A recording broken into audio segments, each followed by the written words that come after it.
Assalamualaikum warahmatullahi wabarakatuh.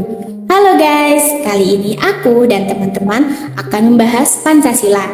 Sebelumnya kalian udah pada tahu kan Pancasila itu apa? Ya, Pancasila adalah dasar negara kita, yaitu Indonesia, yang terdiri dari 5 butir sila. Sila yang pertama berbunyi ketuhanan yang Maha Esa, sila kedua kemanusiaan yang adil dan beradab, sila ketiga persatuan Indonesia, sila keempat kerakyatan yang dipimpin oleh hikmat kebijaksanaan dalam permusyawaratan perwakilan, dan sila yang kelima berbunyi keadilan sosial bagi seluruh rakyat Indonesia.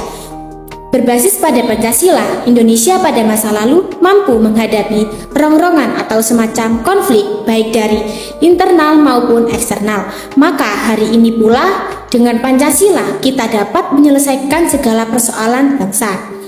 Ketika kelompok sana berbicara mengenai ideologi lain, ketika ada ancaman disintegrasi bangsa, maupun ketika ada perbedaan pendapat dan pilihan yang rentan dapat memecah belah anak-anak bangsa, maka tidak ada cara lain kecuali kita kembali kepada Pancasila. Namun kembali pada Pancasila tersebut tentu tidak sekedar sebagai slogan semata, tidak cuma dengan mengaku hafal lalu meneriakkan kelima sila untuk mendapatkan pengakuan. Bukan pula dengan mengibar-ngibarkan bendera bergambar Garuda Pancasila sembali berteriak, "Saya Pancasila dan kamu bukan." Karena berpancasila sendiri berarti mengimplementasikan sila-silanya dengan penuh kesadaran dari diri masing-masing. Tak hanya itu, selain menjadi dasar negara, Pancasila juga merupakan energi yang dapat menggerakkan kebajikan dan kebaikan untuk menjalani kehidupan sehari-hari di dalam suatu negara. Jadi di sini saya akan menjelaskan sedikit materi tentang Pancasila. Yang pertama, ketuhanan yang Maha Esa. Konsep ini sangat penting untuk kebutuhan masyarakat dari dulu hingga sekarang. Dengan beriman kepada Tuhan, maka masyarakat akan lebih memaknai dalam menjalankan kehidupan yang baik sesuai dengan ajaran agamanya masing-masing. Yang kedua, yaitu kemanusiaan yang adil dan beradab. Di dalam sila ini mengandung nilai kesadaran sikap moral dan tingkah laku masyarakat yang didasarkan pada norma-norma dan kebudayaan, baik kepada diri sendiri, kepada sesama manusia, maupun terhadap lingkungannya. Sila ini juga sangat penting untuk kebutuhan masyarakat saat ini, karena sila ini juga mengandung nilai hak asasi manusia tanpa membeda-bedakan satu sama lain. Contoh perbuatan di dalam nilai sila ini adalah menumbuhkan rasa saling mencintai antar manusia, membiasakan peduli antar sesama, membiasakan menjaga perasaan antar sesama, dan mengembangkan rasa saling menghormati. Persatuan Indonesia. Sila ini juga penting untuk kebutuhan masyarakat pada saat ini. Kenapa? Seperti yang kalian tahu, di Indonesia kita memiliki beragam perbedaan, individu, suku, agama, ras, dan antar golongan, atau yang biasa kita kenal sebagai SARA. Sila ini mengajarkan kita bagaimana pentingnya mengikatkan diri dalam kesatuan, meskipun beraneka ragam SARA di Indonesia, agar terhindar dari perpecahan. Yang keempat, kerakyatan yang dipimpin oleh hikmat kebijaksanaan dalam permusyawaratan perwakilan. Sila keempat ini juga penting untuk kehidupan sehari-hari. Karena apa? Di sila ini mengutamakan kepentingan rakyat, dan sila ini juga mengajarkan banyak sekali. Salah satunya adalah bagaimana menyelesaikan masalah dengan bermusyawarah, menjauhkan kita dari sifat memaksakan kehendak kepada orang lain, dan lain-lain. Dan yang terakhir, keadilan sosial bagi seluruh rakyat Indonesia. Konsep keadilan merupakan ujung tombak dari nilai-nilai Pancasila lainnya. Adil bukan berarti sama, tetapi keadilan harus proporsional sesuai dengan porsinya, tugas, dan tanggung jawab masing-masing. Pada zaman sekarang, kita bisa memanfaatkan media sosial untuk mengajak para warga dan masyarakat untuk mengamalkan Pancasila dan mencontohkan pengamalan nilai Pancasila. Media sosial itu bisa berupa Facebook, YouTube, terus masih banyak lagi media sosial yang lainnya. yang dimana masyarakat masa kini pasti mempunyai media sosial tersebut. Media sosial juga bisa membantu kita untuk menyebarluaskan kepada masyarakat untuk kembali belajar Pancasila dan mengamalkan nilai-nilai yang terkandung di dalam Pancasila. Cara implementasi atau pengamalan Pancasila dalam kegiatan sehari-hari adalah mengakui adanya Tuhan, rajin beribadah, menghargai orang lain saat beribadah merupakan implementasi dari sila pertama, yaitu ketuhanan yang Maha Esa. Tidak memperlakukan orang lain secara semena-mena, membantu orang yang kesusahan atau yang membutuhkan bantuan, tidak melanggar hak orang lain untuk mendapatkan kehidupan yang layak, merupakan implementasi dari sila kedua. Pengamalan sila ketiga dalam kegiatan sehari-hari adalah dengan tidak bersikap egois dan ingin menang sendiri, mengutamakan kepentingan orang banyak, tidak melakukan hal-hal yang menimbulkan perpecahan. Pengamalan sila keempat dalam kehidupan sehari-hari adalah tidak main hakim sendiri, menghargai pendapat orang lain, mengambil keputusan dengan musyawarah. Selain itu juga ada menghormati dan menghargai hak orang lain, tidak menyalahgunakan kekuasaan dan jabatan untuk menyengsarakan rakyat. Mengutamakan kepentingan masyarakat merupakan cara untuk mengamalkan sila kelima. Nah, setelah ini, yuk ikut kita mewawancarai dan berkomunikasi kepada warga tentang masalah pencurian yang melanggar nilai-nilai Pancasila. Jangan lupa untuk selalu menerapkan nilai-nilai Pancasila dimanapun dan kapanpun.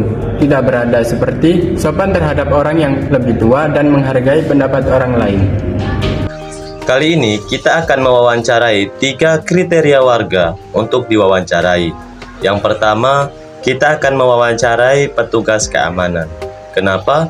Karena petugas keamanan biasanya seringkali menangani kasus pencurian atau kasus tentang pencurian. Yang kedua, kita akan mewawancarai masyarakat dengan sistem secara acak agar mengetahui pendapat-pendapat atau tanggapan-tanggapan dari setiap masyarakat yang diwawancarai.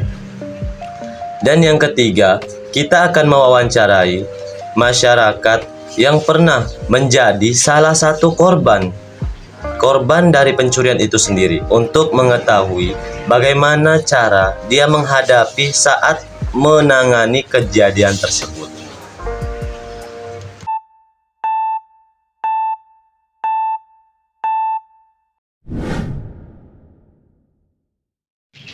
Assalamualaikum warahmatullahi wabarakatuh. Waalaikumsalam. Perkenalkan, nama saya Fikri Alfa Izin bersama partner saya Mariska Regina Marta.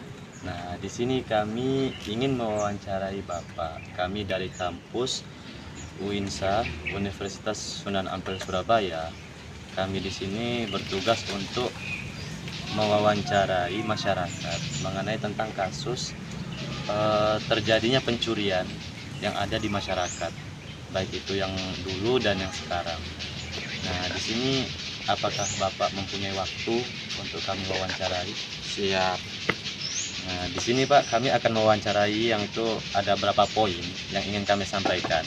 Yang mana poin pertama yaitu mengenai tentang menurut Bapak sendiri, ya kan? Menurut Bapak sendiri, mengapa di lingkungan sekitar masyarakat masih banyak tindak kriminal seperti pencurian?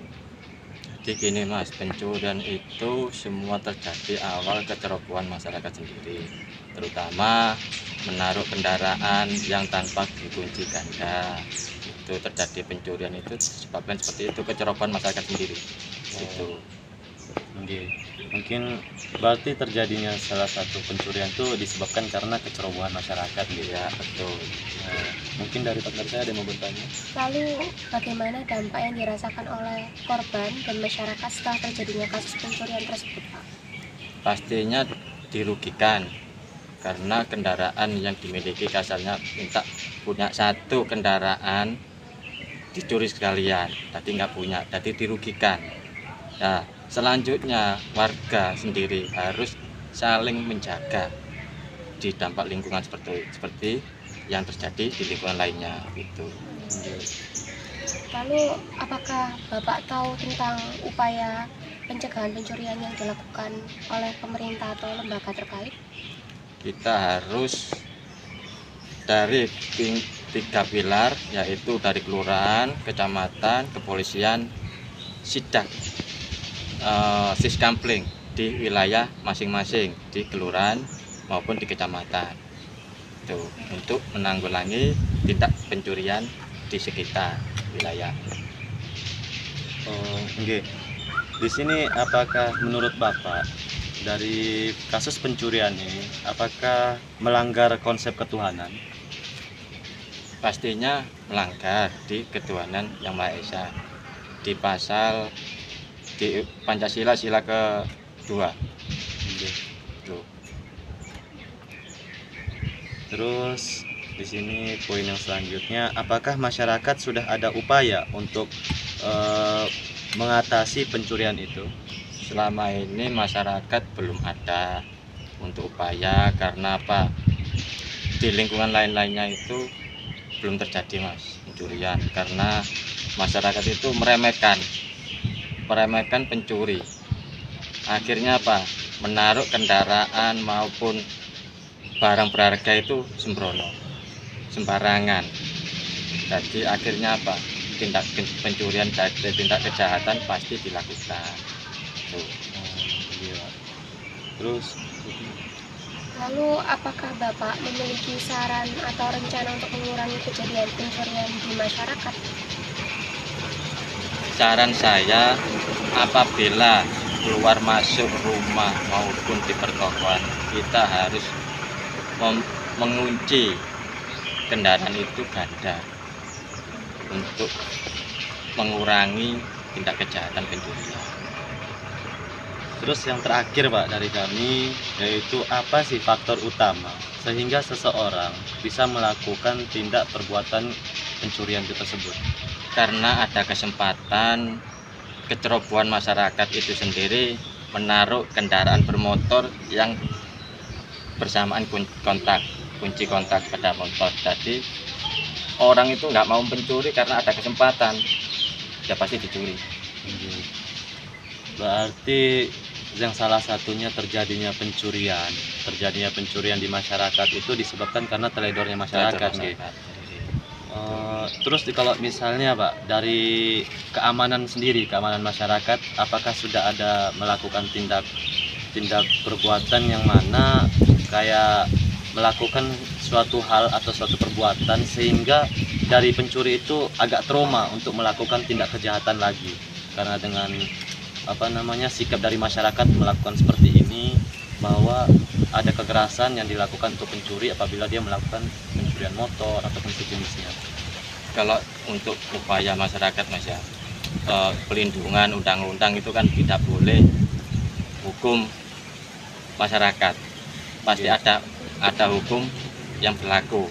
Jadi kita itu menangkap kejahatan itu ya sewajarnya saja, yang penting jangan sampai terjadi korban meninggal. Jadi pencuri itu jangan sampai meninggal. Boleh kita menghakimi, tapi jangan sampai meninggalkan penjahat itu sendiri. Kita serahkan lagi ke hukum yang berlaku. Mungkin itu saja sih Pak yang kami ingin bertanya kepada Bapak. Terima kasih atas waktunya. Asli sebesar-besarnya. Mohon maaf. Assalamualaikum warahmatullahi wabarakatuh. Waalaikumsalam warahmatullahi wabarakatuh. Halo, di sini kita akan lanjutkan wawancara yang pertama. Ini adalah wawancara yang kedua. Saya Atalia Sonda dan rekan tim saya Aina Mahda. Di sini kita sudah ada pewawancara yang kedua, yaitu Kak Adelia. Dari mana Kak asalnya? Dari Sidoarjo. Ya. Daripada lama-lama, langsung kita lanjut ke pertanyaan pertama. Apa yang Kakak Adel lakukan saat mengetahui atau melihat aksi pencurian? Menurut pendapat saya dilaporkan ya ke pihak berwajib. Iya. Iya. Untuk pertanyaan yang kedua, Untuk pertanyaan kedua, bagaimana pendapat Kak Adel jika warga sekitar kurang peduli dengan kejadian tersebut? Menurut pendapat saya dimulai dari diri sendiri ya. Dimulai dari diri sendiri, lalu menyebar ke orang-orang terdekat, lalu ke masyarakat. Untuk pertanyaan ketiga, menurut kakak apakah pencurian berdampak besar bagi nilai-nilai Pancasila? Menurut saya sangat berdampak karena melanggar ya, sesuatu yang melanggar nilai-nilai Pancasila. Pertanyaan selanjutnya, Kakak pernah dengar nggak tentang apa pasal-pasal di KUHP tentang pencurian gitu? Apa kakak pernah tahu? Yang pernah saya baca, kalau tidak salah ya, pasal 362 ya. ya benar. Ya. Untuk pertanyaan selanjutnya yaitu bagaimana cara mengedukasi masyarakat agar terhindar dari kasus pencurian? Cara mengedukasinya dengan cara meningkatkan keamanannya ya, atau waspada. Ya, agar selalu waspada ya warganya. Selalu waspada. Ya, untuk pertanyaan selanjutnya, Pertanyaan selanjutnya, bagaimana pendapat kakak dengan korban yang kurang menjaga barang-barangnya? Apakah korban tersebut salah atau tidak? Menurut saya salah karena tidak menjaga dengan baik ya barang-barang yang dimilikinya. ya. Untuk pertanyaan yang terakhir, bagaimana cara membuat pelaku jera atas melakukan aksi pencurian menurut kakak? Jera. Ya, untuk jera. Agar jera ya. Ya. Mungkin dengan membuat peraturan yang lebih ketat dari peraturan-peraturan sebelumnya.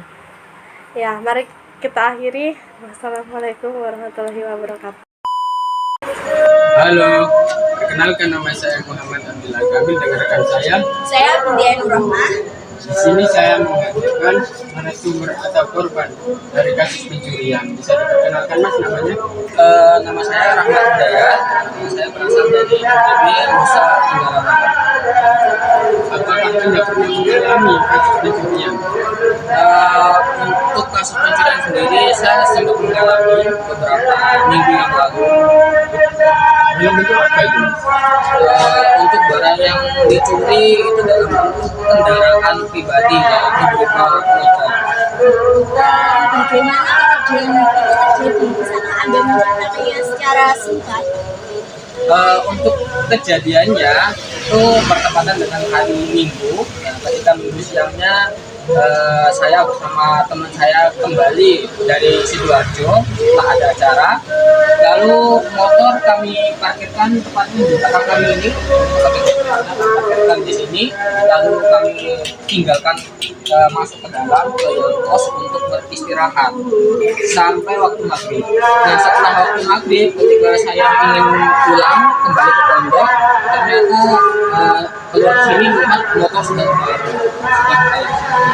Apakah Anda melihat sendiri kejadian itu? Apakah ada saksi mata atau orang lain yang melihat kejadian tersebut? Adapun untuk saksi mata kejadian tersebut sampai sekarang belum ada, karena yang pertama ketika itu keadaannya sepi dan tidak ada seorang pun yang melihat kejadian. Dan untuk saksi mata yang kita diminta pun seperti CCTV memang tidak ada, karena memang tempat ini tidak dilengkapi dengan CCTV. Apakah Anda memiliki cara untuk mengontak kepolisian atau mencari bantuan ke masyarakat lain? Setelah mengetahui atau kalau kendaraan saya hilang, maka upaya saya ketika itu yang pertama jelas mencari dulu, berusaha mencari beberapa sekitar dari motor. Setelah beberapa kali upaya tidak membuahkan hasil, akhirnya saya memutuskan untuk melaporkan ke pihak yang berwajib, yaitu polisi. Apakah ada faktor penyebab pencuri itu melakukan pencurian? Padahal dalam pasal 362 di KUHP berbunyi bahwa siapapun yang melakukan tindakan pidana pencurian diancam dengan pidana penjara maksimal 5 tahun atau denda sebesar Rp60.000. Kalau faktor penyebab ini perkiraan saya sendiri, ada banyak sekali mungkin faktor yang bisa menjadi penyebab pelaku tersebut melakukan pencurian, ya mungkin bisa dari faktor ekonomi karena tuntutan ekonomi, atau mungkin juga memang karena ketika ada kesempatan, jadi memang kesempatan dalam kesempitan seperti itu. Apakah Anda merasa terganggu secara emosional? Kalau untuk gangguan terhadap diri saya dan secara emosional maupun fisik itu paling pasti ada, karena apalagi ini barang yang kita ini berupa kendaraan pribadi yang mana kita tahu sama-sama bahwa nilainya tidak kecil seperti itu, sehingga menimbulkan gangguan yang lumayan berefek pada mental dan fisik. Apakah ada saran atau tanggapan untuk setelah Anda mengalami kejadian? Kalau untuk saran saya pribadi sebagai korban dari kejadian pencurian ini, saran saya yaitu meningkatkan lagi kehati-hatian dan kewaspadaan, bisa dengan cara mungkin dengan menambahkan lagi sistem keamanan pada kendaraan kita, atau dengan memarkirkan kendaraan di tempat yang belum safety dan aman, dan di tempat yang ada pengawasan CCTV-nya, atau di tempat yang memang tidak sepi, sering dilalui oleh orang banyak seperti itu. Oke, terima kasih atas jawabannya. Mohon maaf kalau ada salah kata. Assalamualaikum warahmatullahi wabarakatuh.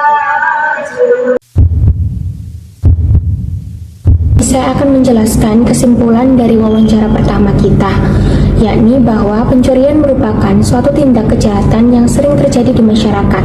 Pencurian dapat terjadi pada berbagai macam objek, mulai dari barang-barang berharga, uang, hingga jenis kejahatan lainnya. Pencurian dapat terjadi karena berbagai macam faktor, seperti kemiskinan, kesenangan, atau keserakahan. Untuk mengurangi kejadian pencurian di masyarakat, diperlukan tindakan preventif dan represif yang efektif. Tindakan preventif dapat dilakukan dengan cara memberikan edukasi kepada masyarakat tentang pentingnya menjaga keamanan dan keamanan barang miliknya. Selain itu, pemerintah juga dapat meningkatkan pengamanan di tempat-tempat umum, seperti di tempat-tempat parkir, pasar, atau tempat keramaian lainnya. Tindakan represif dapat dilakukan dengan cara memberikan sanksi yang tegas bagi pelaku pencurian. Sanksi tersebut dapat berupa hukuman penjara, denda, atau bantuan rehabilitasi bagi pelaku pencurian yang membutuhkan. Secara keseluruhan, pencurian merupakan suatu tindak kejahatan yang merugikan korban dan harus dihindari oleh masyarakat. Dengan mengambil tindakan preventif dan represif yang tepat, diharapkan dapat mengurangi kejadian pencurian di masyarakat. Kesimpulan yang bisa kami simpulkan dari wawancara Kak Adelia adalah Kak Adelia sudah menjawab pertanyaan dengan netral dan juga sangat mendetail. Kak Adelia juga memahami akan nilai-nilai Pancasila seperti 5 norma Pancasila dan mengerti beberapa pasal dari kasus kriminal tindak pencurian yang terjadi di sekitar masyarakat. Dapat disimpulkan bahwa pertanyaan kami juga menjawab akan nilai-nilai Pancasila di lingkungan masyarakat sekitar. Kesimpulan dari seluruh video yang sudah kami jadikan menjadi satu, yaitu satu, pertanyaan-pertanyaan kita, pertanyaan-pertanyaan kelompok kami sudah sangat bermanfaat dan juga bertujuan bagi pihak yang diwawancarai. Yang kedua, pihak yang diwawancarai menjawab pertanyaan dengan tegas dan juga mendetail. Yang ketiga, kelompok kami juga menjelaskan analisis seluruh kesimpulan dengan poin-poin penting, juga menjelaskan secara mendetail. Terima kasih telah menonton video yang telah kami buat. Terima kasih juga kepada seluruh anggota kelompok saya. Terima kasih juga kepada pihak yang sudah mau diinterview dan juga pihak-pihak yang ada di belakang layar. Kami ucapkan terima kasih.